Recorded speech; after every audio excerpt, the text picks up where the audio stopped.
কর্ণফুলী সরকারি কলেজের দ্বাদশ শ্রেণীর ছাত্রছাত্রীরা, আশা করি তোমরা ভালো আছো। ভালো থাকার জন্য বুদ্ধের কাছে প্রার্থনা করি। এবং আজ তোমাদের যে বিষয় নিয়ে আলোচনা করব সেই বিষয়টা হলো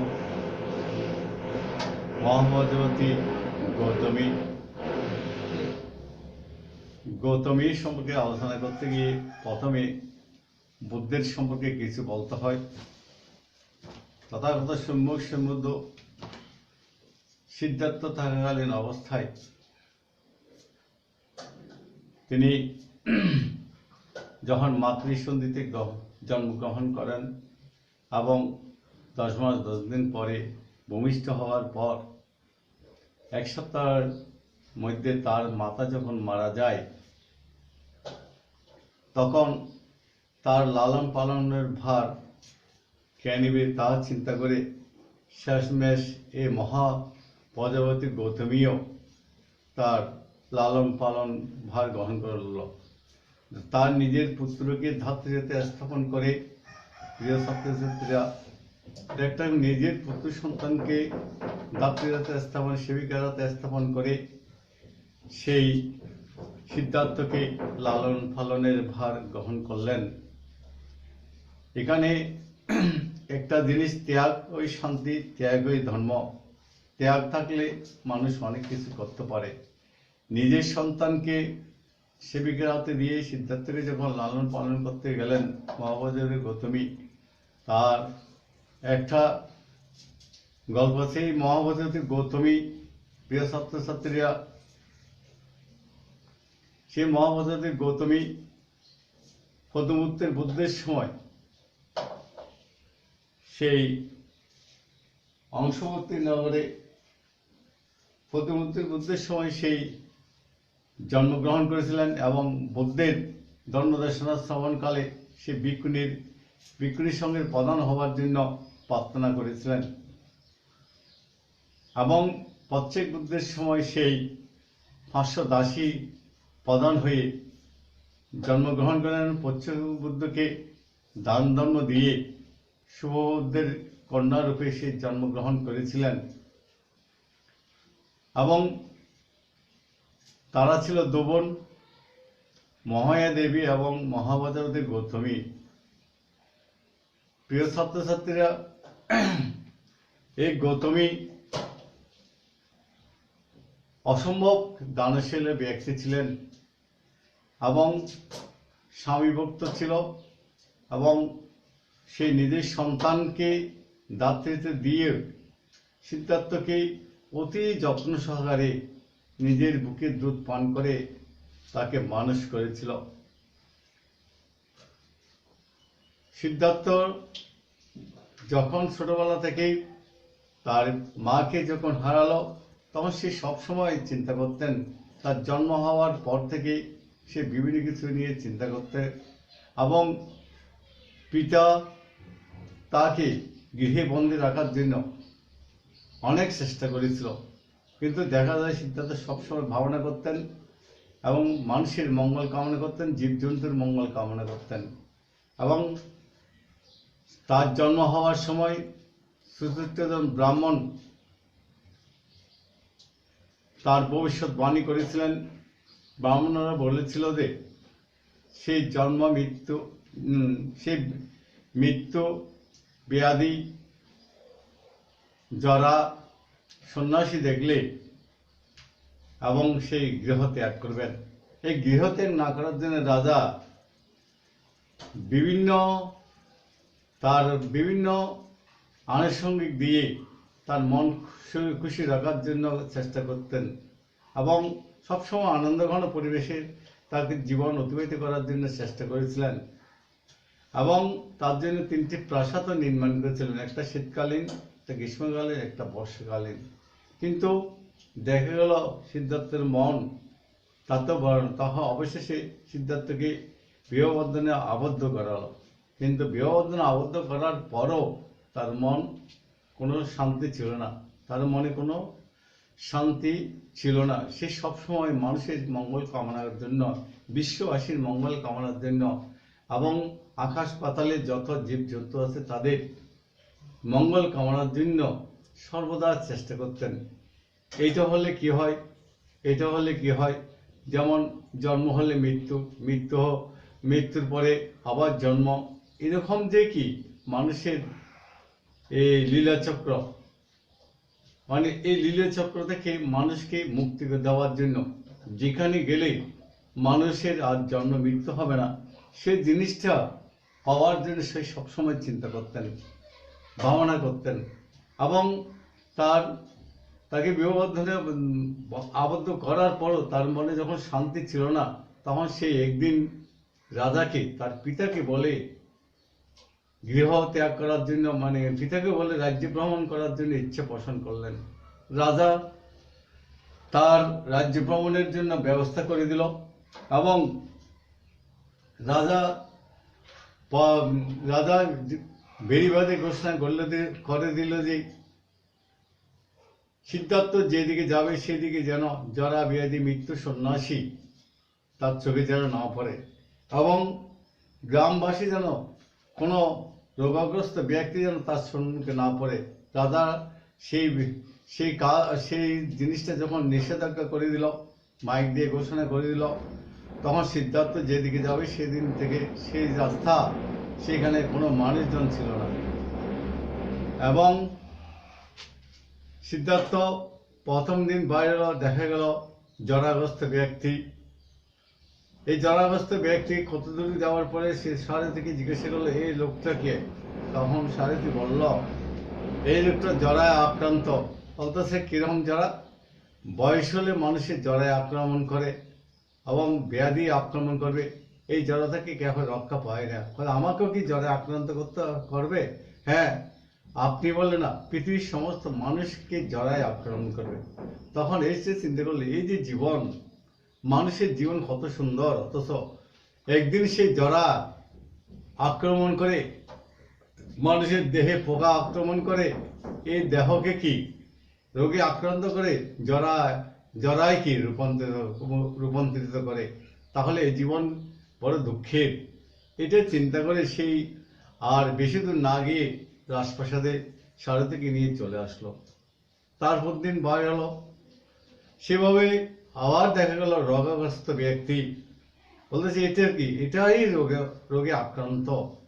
তখন বলতে, সবাইকে রোগে পৃথিবীর সমস্ত মানুষকে আক্রান্ত করবে, এই রোগ থেকে রেহাই পাওয়া যায় না।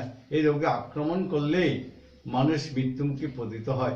আমাকেও মৃত্যুমুখী পতিত হবে? হ্যাঁ, আপনাকে না, সমস্ত বিশ্বের সমস্ত জীবকে, সমস্ত জীব প্রাণীকে একদিন না একদিন মৃত্যুবরণ করতে হয়। তখন সারথীর কথায় তার মনে আরো দুঃখ পেল। সেদিনও কি সে প্রাসাদে চলে গেল এবং পরের দিন আবার বাইরে এলো। দেখা গেল কতদূর যাওয়ার পথ, দেখা গেল কতটুকু মানুষ একটা মৃত ব্যক্তিকে নিয়ে কাঁধে করে চলে যাচ্ছে। পিছনে পিছনে তার আত্মীয় স্বজন কান্না করতেছে এবং পিছনে পিছনে সবাই শোকে আত্মার হয়ে কান্নায় ভেঙে পড়ে আত্মচিৎকার করে মা বাবা ভাই বোন বলে বলে চিৎকার করতেছে। বলতে সারথীকে জিজ্ঞেস করলে, এটা কি? বলতেছে, মানুষ যখন মৃত্যু হয় তখন এই মৃত্যু ব্যক্তিকে শ্মশানে নিয়ে যায়, তখন তার বন্ধু বান্ধব প্রিয় মানুষেরা এবং তার আত্মার আত্মীয়রা ভাই বোনেরা কান্না করতেছে। তাকে যে শ্মশানে নিয়ে যাচ্ছে, সেই শ্মশান থেকে আর ফিরে আসবে না এবং সেই শ্মশানে তার দাহ ক্রিয়া হবে এবং সেই আগুনে জলে তার দেহ নিঃশেষ হয়ে যাবে। তখন বলতেছে, আমাকে কি মৃত্যুমুখী পতিত হবে? হ্যাঁ, সবাইকে মৃত্যুমুখী পতিত হবে। ঠিক সেইরূপ আপনাকেও সেইভাবে কি বহন করে নিয়ে যাবে। আপনার মা বাবা স্ত্রী পুত্র যারা আছে, আত্মীয় স্বজন যারা আছে, এবং সবাই কান্না করবে। আর এই দুঃখ, বৌদ্ধ বা সিদ্ধার্থ চিন্তা করে, এত বড় দুঃখ, এই দুঃখ থেকে বলতেছে না, এই দুঃখ একদিন কি মানুষকে গ্রাস করে। জন্ম নিলে দুঃখ ভোগ করতে হবে।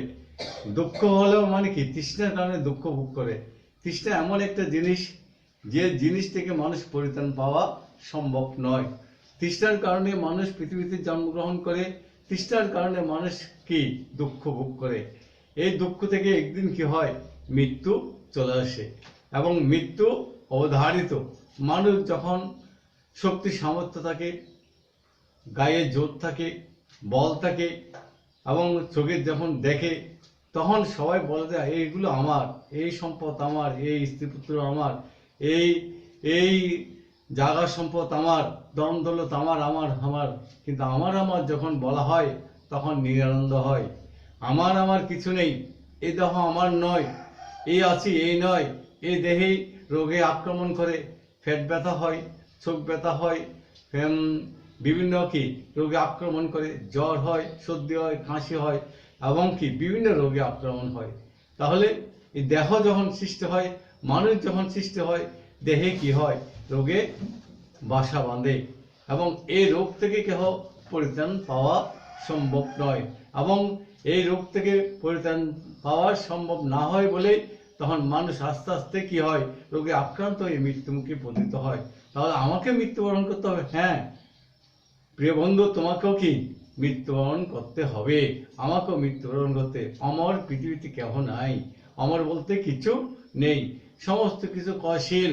সমস্ত পৃথিবী থেকে চন্দ্র সূর্য গ্রহ নক্ষত্র থেকে আরম্ভ করে, পাহাড় পর্বত থেকে আরম্ভ করতে, মাটি জল বায়ু থেকে আরম্ভ করে সমস্ত কিছু ক্ষয়শীল। এখানে নিত্য বলতে কিছু নেই, নিত্য বলতে কিছু নেই। তখন বুদ্ধ বা সিদ্ধার্থ সেদিন নগর ভ্রমণে না গিয়ে আর প্রাসাদে চলে গেল। তারপর সপ্তাহে সে আবার নগর ভ্রমণে বাইর হলো। যেতে যেতে যেতে অগর বনে চলে গেল। দেখা গেল এক বন থেকে আরেক বনে এক সন্ন্যাসী, এই বন থেকে ওইদিকে আরেক বনে চলে যাচ্ছে। বলতেছে ওই লোকটাকে, ওই মানুষটাকে, বলতেছে এটা একটা সন্ন্যাসী। এই সন্ন্যাসীর কোনো বন্ধন নেই, এই সন্ন্যাসীর কোনো বাহুর মামা লোভ দেশ মোহ কিছু নেই, তার পিছু টান নেই, তার ঘর বাড়ি কিছু নেই। সে ত্যাগী, সেই বনে বনে ঘুরে ঘুরে বেড়ায়, সেই বন ফলমূল খেয়ে জীবন ধারণ করে। তার লোভ নেই, দেশ নেই, তৃষ্ণা নেই, সেই মুক্ত, পাখির মতো মুক্ত। পাখি যেমন এক বন থেকে অন্য বনে চলে গেলেও তাকে কেহ বাধা দিতে পারে না, ঠিক তদ্রুপ এই সন্ন্যাসীরও কোনো বাধা নাই, তার কোনো পিছু টান নেই। সেই সন্ন্যাসী বনে বনে ঘুরে ঘুরে বেড়ায়, এবং তার আত্মীয় স্বজন কেহ নেই। তখন সিদ্ধার্থ চিন্তা এটাই উত্তম পথ। তখন সিদ্ধার্থ তখন বাসায় বা রাজপ্রাসাদে যখন চলে গেল, তখন রাজপ্রাসাদ গিয়েই সেই রাত্রে চিন্তা করলো আমি আজ গৃহ ত্যাগ করবো। সারথীকে বললে সে গৃহ ত্যাগ করেছিল, এবং গৃহ ত্যাগ করে 6 বছর সাধনা করেছিল ডুঙ্গেশ্বরী পাহাড়ের গর্তে। 6 বছর সাধনা করার পরে শুধু তার পায়ের সঙ্গে গিয়ে গয়ার বুদ্ধির তলে গিয়ে বসলো। গয়ার বুদ্ধির তলে গিয়ে বসার পর সেই মানে শুধু তার 49 গ্রাস পায়ে শূন্য গিয়ে, এবং সেই 49 দিনে বুদ্ধত্ব লাভ করেছিলেন। প্রিয় ছাত্রছাত্রীরা, তোমরা একটু বোঝার চেষ্টা করো, যে মানুষ জন্ম হওয়ার থেকে চিন্তা করেছিলেন এবং মানুষের মঙ্গল কামনার জন্য, এবং 6 বছর সাধনা করেছিল তিল পরিমাণ আহার খেয়ে, এবং শুধু তার আহার শেষ আহার কল্পনা করে, নয় বুদ্ধত্ব লাভ নয় মৃত্যু, সেই আসন মানে বসেছিল। তখন মার এসে তাকে আক্রমণ করেছিল। মারকে সে কি করেছিলেন, জয় করেছিল। তার এই জয় অস্ত্র দিয়ে জয় নয়, তার এই জয় বাহুলের দ্বারা জয় নয়, তার এই জয় মানুষের কি লাঠির দ্বারা আঘাত দিয়ে, কাউকে আঘাত দিয়ে জয় নয়। সেই মৈত্রী বলে জয় করেছিলেন, এবং পূর্বজন্মের কর্মফলের হেতুর কারণে 10 প্রণামী 10 উপপ্রণামী 10 পরামর্শ প্রণামী পূর্ণ করে যখন দেবতারা যখন মারে আসে তাকে আক্রমণ, তখন দেবতা বলছে আমরা তোমাকে রক্ষা করব। কিন্তু মারের আক্রমণে সমস্ত দেবতারা চলে গিয়েছিল।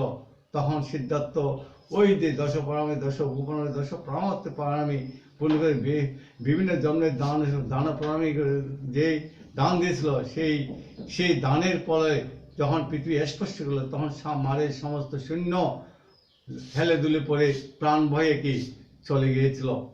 প্রিয় ছাত্র যখন বুদ্ধত্ব লাভ করেছিলেন, বুদ্ধত্ব লাভ করে প্রিয় ছাত্রছাত্রীরা তখন সেই কপিলবস্তুতে আগমন করেছিলেন।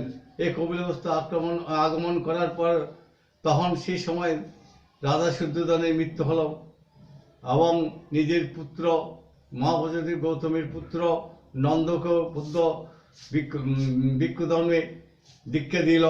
তখন মহাপ্রজাতি চিন্তা করলো, আমার সব কিছু গেল, তাহলে আমি আর এখানে না থেকে, সংসার ধর্মে আবদ্ধ না থেকে আমি সন্ন্যাস ধর্ম অবলম্বন করো। তখন অবস্থিতি মহাপ্রজাতি গত 500 জন তার সহচরী নিয়ে জ্ঞাতবন বিহারে গেল। জ্ঞাতবন বিহারে গেলে আনন্দের অনুভূতি এই মহাপ্রজাতি গৌতমী 500 জন সখী নিয়ে আনন্দের অনুভূতি বুদ্ধ তখন তাকে ভিক্ষুর জন্মে দীক্ষা দিল। তখন আনন্দকে বুদ্ধ বলেছিলেন, আনন্দ, মেয়েদেরকে যদি আমি দীক্ষা দিই তাহলে বুদ্ধের আয়ুষ্কাল 500 বছর কমে যাবে। তারপরেও কে মায়ের ঋণ পরিশোধ করার জন্য, দুধের ঋণ পরিশোধ করার জন্য মা মারা যাওয়ার পর মহাবতী তাকে লালন পালন করেছিলেন এবং লালন পালন করার কারণে সেই মহাপ্রজাপতির গৌতমীর প্রতি কৃতজ্ঞতা বশত সেই মহাপ্রজাপতিকে ভিক্ষুণী জন্মে দীক্ষা দিল এবং সেই মায়ের ঋণ পরিশোধ করার জন্য তার যে গৌতম বুদ্ধ ছিল, মাসির নাম অনুসারে সেই বুদ্ধ বলছিলেন, আমি যতদিন এই শাসন রক্ষা করব, আমার অনুপস্থিতি, আমি যতদিন এই আকাশে বাতাসে যতদিন রব, ততদিন কি আমার মাসিও আমার নামের সাথে সংযুক্ত থাকবে। তখনই এই বুদ্ধের সিদ্ধান্তের অপর নাম হয়েছিল গৌতম বুদ্ধ। প্রিয় ছাত্রছাত্রীরা, পরে ক্লাসে আরো বিস্তারিত আলোচনা করব। আজ এই পর্যন্ত, তোমরা সুখে থাকো। কোভিড-19 সম্পর্কে